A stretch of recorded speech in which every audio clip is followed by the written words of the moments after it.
Welcome to the Speaking of Math podcast, episode number 26 by Door to Math. This podcast is devoted to all things math education and how parents can be a positive factor in their kids' math learning. Math is the gateway to many professional careers as well as confidence and personal growth. Find more information at www.doortomath2.com. So let's get on with the topic of the day.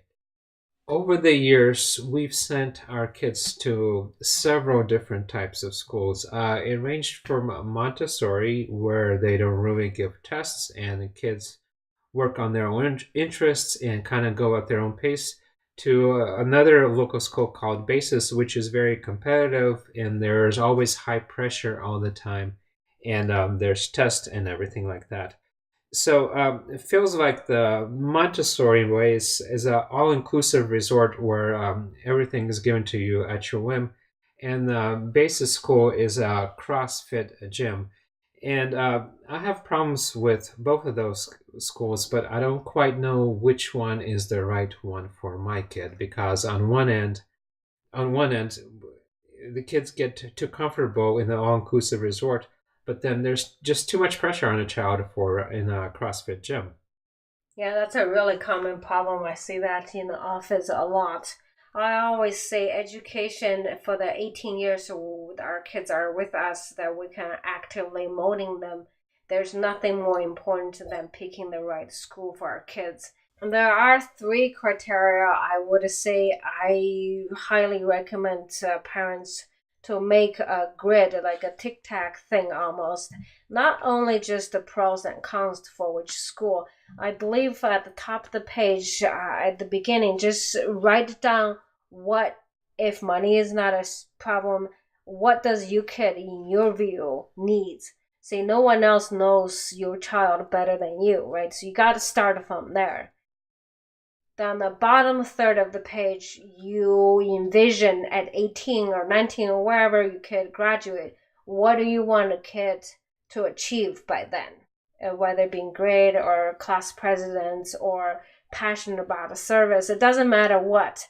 In between is where the bridges are. How do you go from one end where your kids naturally have to what you want to send your kid off to college with? In between, you pick the schools, right? There's an elementary school, middle school, and high school for most of the parents. And then you take a look at the school choices. Only then, you got to do the top one, do the bottom one.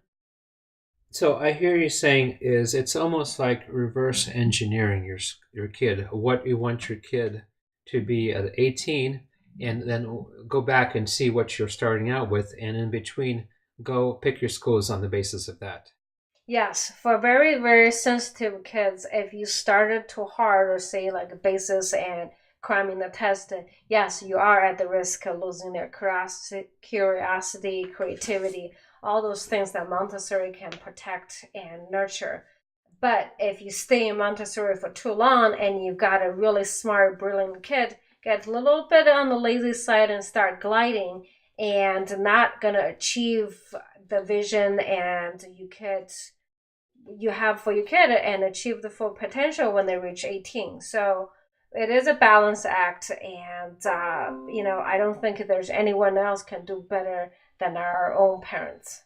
So it's a trade-off. For a really demanding school, you get the work ethic at the expense of creativity, and for a school that lets your child go at their own pace and explore their own passions, you get the benefit of creativity at the expense of work ethic. Yes. So think of Montessori like a cozy log cabin, kind of like you were saying, all-inclusive resort. That's not a place where you want to live the rest of your life, because our children needs a little push, and kind of like a muscle needs to grow and get out of their comfort zone. And the trick is how far do you nudge and how quick do you nudge. All right, and if I'm a parent and I really don't have the resources to choose the school, but I go to a neighborhood school and I see that sometimes maybe they're a little bit lax, or sometimes that maybe they're a little bit tough on my kid. What can I, as a parent, do to compensate or adjust for those? Yeah, so in the office, the kids who inevitably can thrive, even if the math teacher gets picking on them, are the kids who have derived the confidence from different other sources. So the kids are what I see in the office, regardless of the children, how far behind they are when they come to my office, the ones in the end really shine and thrive are the ones have different sources for their confidence, whether it be dance or sports or service. That I believe parents, this is where parents can shine. Find something for your child to grow that confidence outside the academics. Don't put all the eggs in one basket. So, what I hear as a parent, if I go to a really demanding school where the work ethic is prized, sometimes confidence takes a hit if they get a bad grade. So, I got to find some activities outside of school to build their confidence. How about if a school where creativity is prized at the expense of work ethic? Where do I go to get the work ethic built up outside of school? Yeah, that's a really good question. So in the past, what has been working is if you have a Montessori kid who's really thriving in that environment, but you know that test taking is not being addressed. So find something that's competitive, not necessarily even team sports, competitive like tennis, golf, where a lot of people don't think golf is sports, but I do actually, because that concentration level is almost mimicking the test taking. Anything that's by nature there's a winner and loser, so give that healthy dose of stress, anxiety, but in the small bursts. So, no matter what, I as a parent can have the power to balance my kids' education. Yes, that I really do believe. I think that school is just an entity, it's a small chunk of a child's life. We as parents are responsible to grow and mold this human. So, if I as a parent, I look at one type of school where the creativity is prized at the expense of work ethic, and the other type of school where the work ethic is prized and you can lose the creativity. I really don't have the time to deal with either one of those two. I want to find a happy medium. Is there such a thing?